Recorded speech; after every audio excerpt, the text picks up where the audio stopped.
For the last 2 years, we've worked really hard to turn Mr. Bob Hinkle's vision of creating a place where community members can come together for music and art and healing into a nonprofit organization. And so, as you might imagine, a few hours or days after the storm, when we finally had enough cell signal to speak, while Mary Ellen was already at the White Horse opening the doors and serving warm beer and asking people if they needed a place to sit down, Zach and I got on the phone and started talking about, what are we going to do? And just like everybody else, suddenly we became map makers and wayfinders. And we started trying to find the new path forward and how we were going to stay close to our mission and still stay alive. And so it was from those roots where we were trying to figure out what's the best work first that the White Horse Community Fund was born.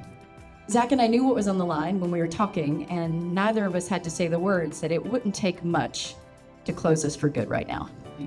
And we decided in that moment that if we're going to go down, we want to go down doing the work that we believe in and that Bob gave us the heart for.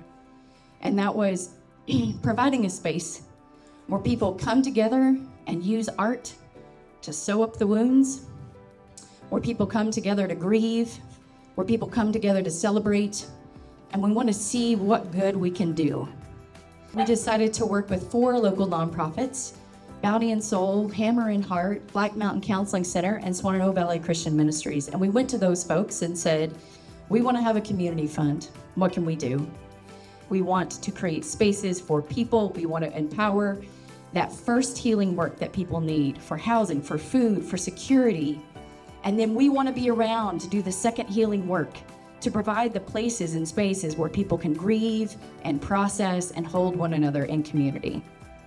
And so what I'm really excited to tell you tonight is that from that community fund and from all of the hard work, from you, from the people at the White Horse, from all of our staff, we have a $20,000 check tonight for the Fuel Fund. Look at that.